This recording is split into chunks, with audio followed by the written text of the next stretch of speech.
I'm Dr. Jordin Wiggins, and this is the Pleasure Principles podcast.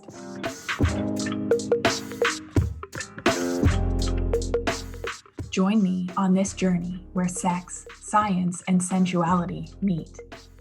Let's change the conversation around sex and pleasure together.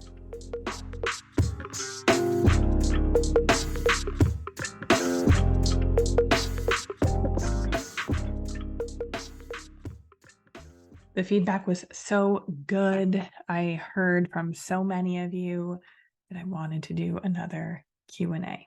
Amazing feedback from one of our most recent episodes as well, episode 97, the connection between trauma responses and your sex life. If you missed that, go back and listen. One of the DMs that I received said, "Thank you for your podcast episode today. As someone emerging from the darkest parts of the forest that is sexual trauma healing, I really, really needed to hear this. And I love the practical tips you offered around focusing on the nervous system. Such great advice. Thank you." I want to start off with this right away. I want to tell you that I am hosting a free 3-day live event called The Pleasure Cure. If my work speaks to you, we are going to address these issues. It is 3 days for high achieving women to feel fully present, turned on, tuned into your desires, and open to receiving pleasure this summer. Superwomen, you need this. I designed this for you. Become a woman who knows how to get out of her head, be present, turned on. How to become a woman open to receiving, not doing it all yourself and accepting crumbs, receiving, and how to find your turn on no matter what is on your plate. This is not for freebie seekers. This is for women who resonate with the issues that I talk about and are looking to do something about it, to have your shoulders relaxed, to feel less alone, to understand what is happening with your body, your nervous system, and not to mention my solutions, my work takes into account that you are a high functioning people pleaser. You are busy. You have a lot on your plate. And even the thought of adding one more thing to your to-do list almost makes you want to go crazy. 95% of the shit that you read and see on social does not take this into account, and it makes you feel more alone, more distant from your partner, more crazy. Join me for free July 25th to 27th. The link to sign up is in the show notes. Visit thepleasurecollective.com/pleasure cure.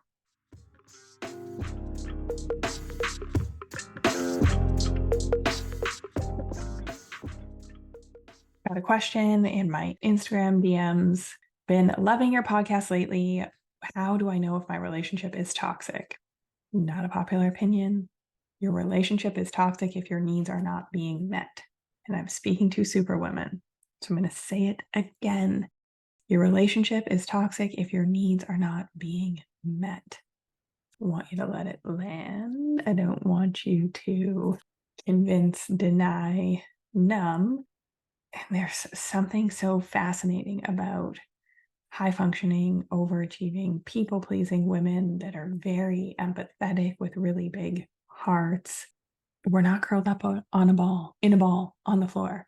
We're succeeding in areas of our lives, in career, in being a mom, managing a household. So things look really good from the outside. And sometimes we're choking on anxiety inside. We are waking up in a sweat. We are functionally depressed on the inside. So when the inside doesn't match the outside, we think there's something wrong with us. The way people react to us, sometimes even going to couples therapy, it often ends up being the superwoman who leaves thinking, am I too needy? Are my expectations too high? I need to work harder to fix this. And if that is you, you're going to want to listen to episode 98. Are you needy, or are your needs just not being met?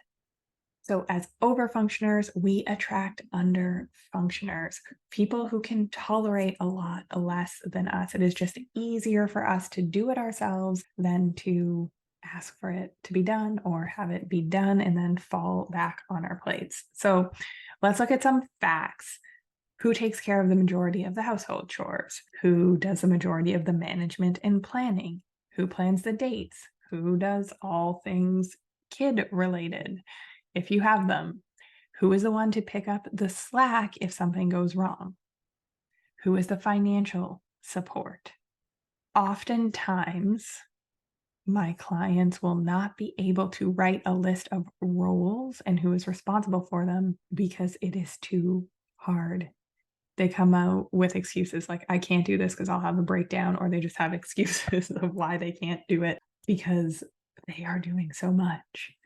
When we start working together, it becomes about desires, how to stop abandoning yourself and start focusing on what do you want, what brings you pleasure, joy, fulfillment.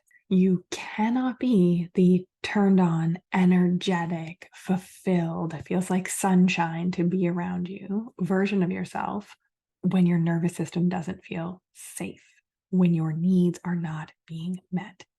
And if they aren't being met, oftentimes as superwomen, we make it mean something about us instead of it being about the relationship being toxic. And two well-meaning people can be in a relationship that's toxic. So I'm going to say it again. Your relationship is toxic if your needs are not being met. High functioning, people pleasing, codependent superwomen find themselves in relationships where they are doing the overfunctioning, meeting the other's needs, but do not get needs met themselves in and out of the bedroom. This triggers abandonment wounds and is damaging to our mental and physical health. Thousands of women came to me with mystery illnesses or cyclical health problems, and it is totally damaging to not only their intimacy and their health and their performance at work.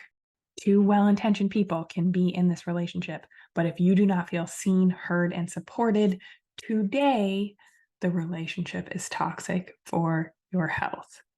And the thing is we like to stop. I had a client reach out yesterday and say, we had such an amazing day, this and that happened. It's like all the work she was putting in was starting to work. And then they had a massive blow up the very next day. So I have been there. I've been in those relationships, accepting crumbs. This is called breadcrumbing. And where we are starving, we need more. And our current relationship is just not the place to get it. And it doesn't mean that it can't be with the right skills and information. So if you feel like you are holding it all together and you want to feel fulfilled instead of overwhelmed, join me for my 3-day live event, July 25th to 27th, The Pleasure Cure. The link is in the show notes.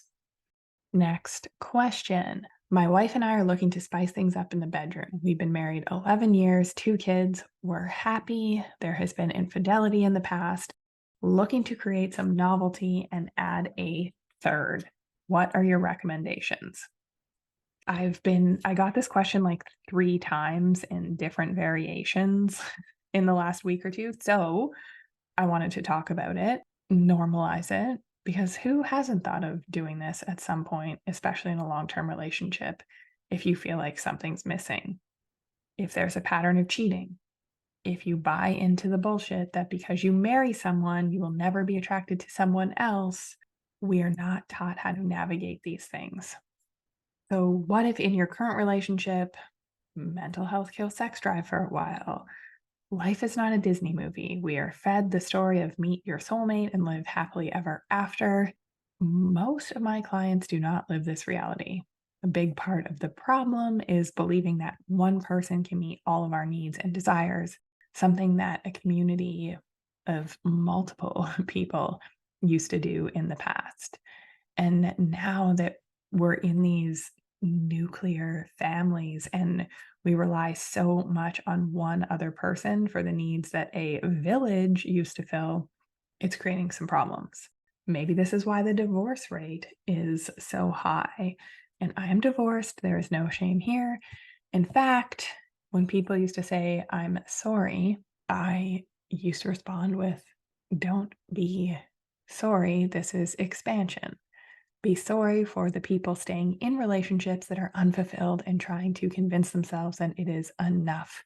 It is lonely. Loneliness is the equivalent of smoking 15 cigarettes per day. I like, and the ironic part is that a lot of the people that were saying they were sorry, I would not trade my situation to be in their relationship any day of the week because they're not happy. So, getting over this idea that a failure of a or the ending of a relationship is a failure, sometimes it can be the best for all parties involved. Should I stay or should I go? Do we need an episode on that? Let me know. Send me a message. Okay, I just wanted to give my thoughts and background on that. Open relationships are not for everyone, although everyone has something to learn from ethical non monogamy, like jealousy, like communication, like boundaries, skills that we can glean from people that do E&M well can be applied to monogamous relationships. So we need truth, a whole module in my 12-month program. Truth is very hard for superwomen. We shapeshift our desires and deny our truth for others because self-abandonment and people-pleasing is how we were raised as women. And I think it's a myth. Well, people think that non monogamy is some sort of constant orgy, but often it requires amazing boundaries, self awareness, communication. And another myth is that poly relationships are less committed. Oftentimes, they are more committed because of the time it takes and the attention, intention, and communication. And monogamous couples often fall into these scripts and roles and get miserable. Oftentimes, my clients come to me because something is missing. They want to find it and bring it back to their relationship. Oftentimes, they have not explored their desires in and out of the bedroom. And most times, they are pleasantly surprised that when we do this work, desire, asking, being open to receiving, their partners are happy to protect and provide for them. We see a total shift after clients do my signature program, Pleasure Principles, in the dynamic of their relationship. So when we have the truth, we can appreciate what we have and we can start building a relationship that we want. Okay, so to directly answer the question, first I wanted to get around our superwoman judgy brain and the fear that would come up. So, things to consider when adding a third. Number one, what do you desire? And you need to get super granular about this. Sometimes people want a third because the relationship is failing, not going to end well, or will end how it should end with the relationship ending. One of my favorite quotes is, and we talk about this in the mentorship, my 12-month program as well. Like, if the truth can destroy it, then it wasn't meant to exist anyway. Oh, and that's another thing. I also know people that have been in decade-long relationships and led a whole other life or had a person on the side, like having an extramarital affair their partner has had no idea for years. Not ethical, non-monogamy.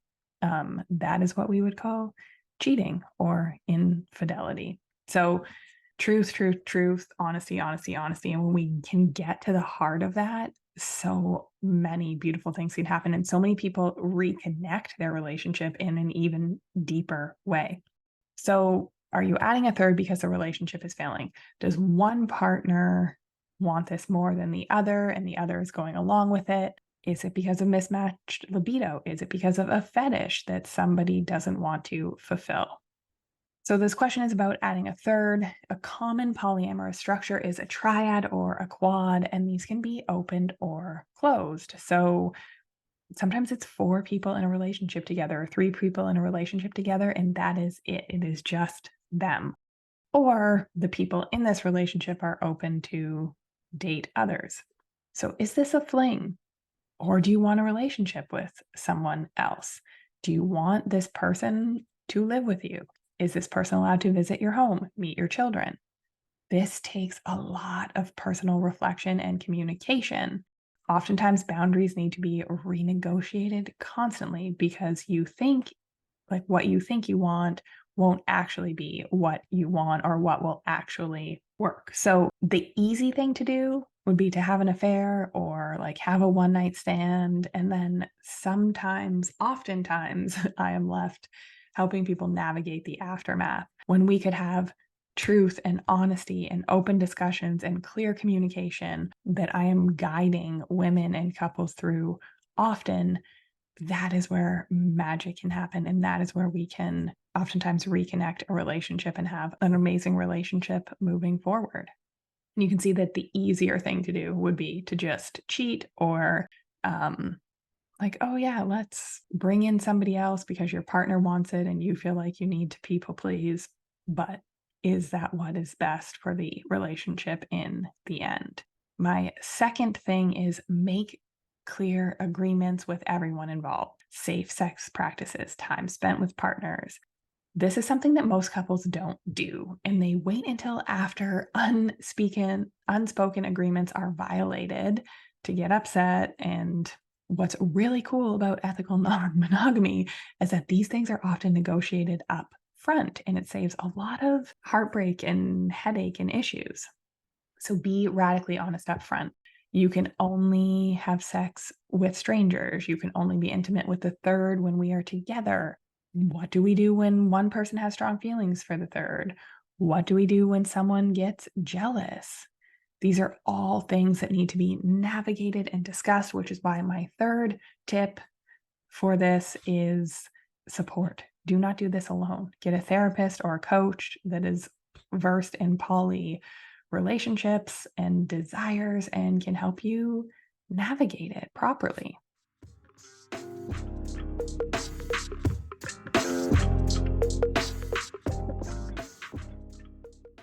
I watched the Pamela Anderson documentary on Netflix. Love her. Beautiful, brilliant. The way she handled the press and difficult questions, really difficult situations with grace and feminine flirtation, superwoman. You need to watch this. And it is very clear that number one, she needs pleasure principles. Number two, she desires unhealthy love, which brings me to our next listener question. What are green flags for relationships and sex?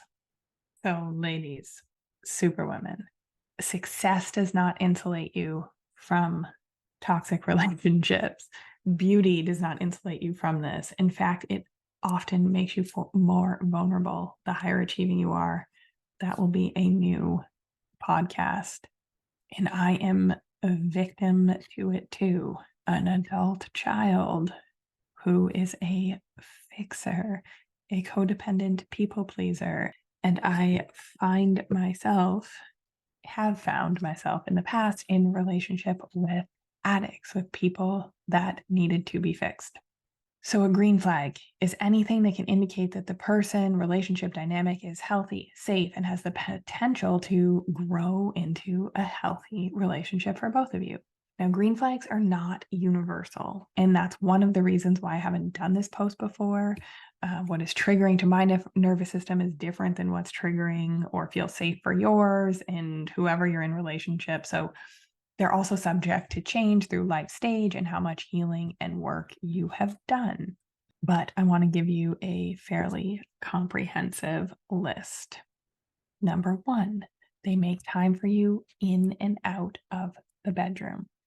They make plans too. It is not just one-sided. You are not just planning all the dates and vacations. They do not rush your turn on, your orgasm. They meet you where you are at.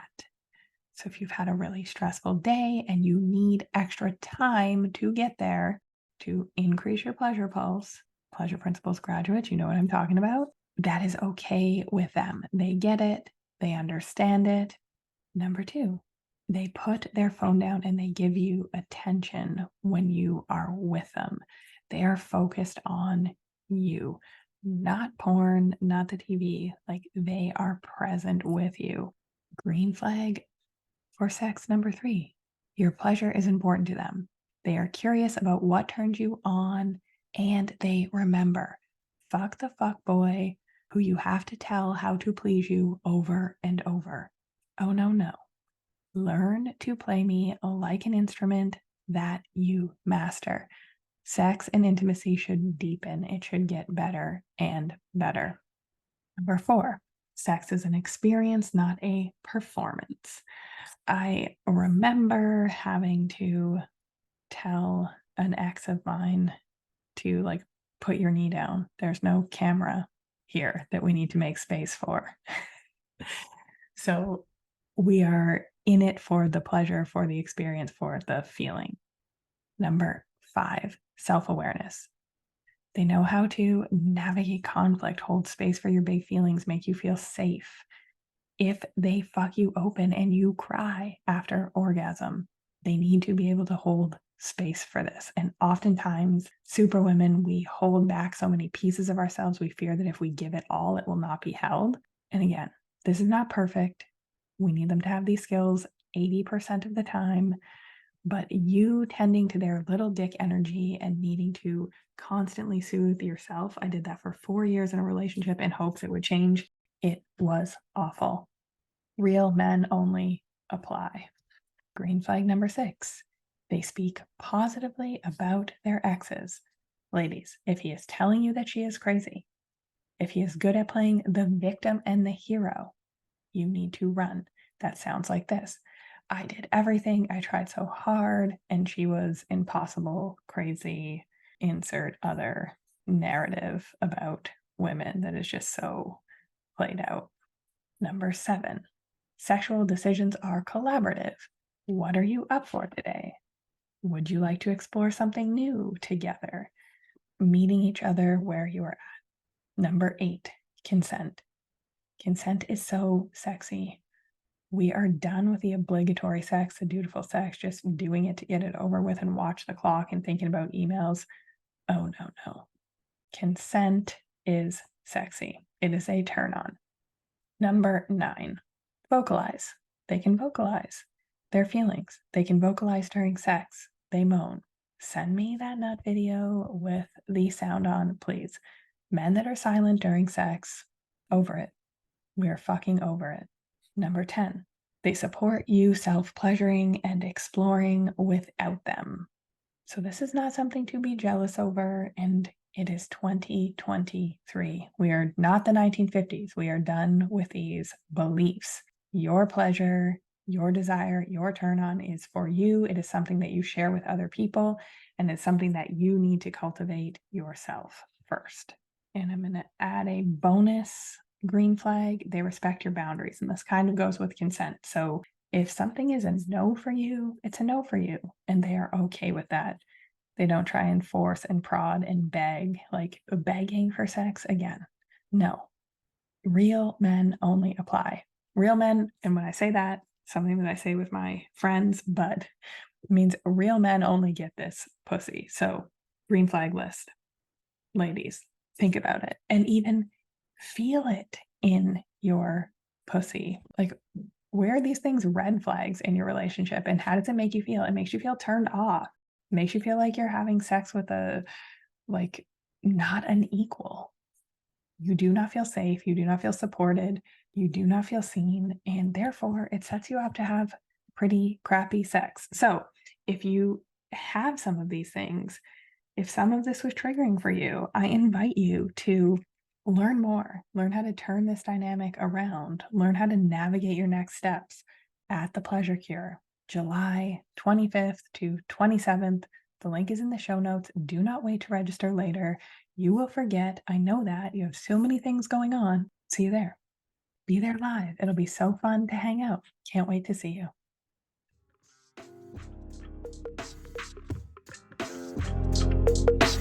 Have a great week, everybody.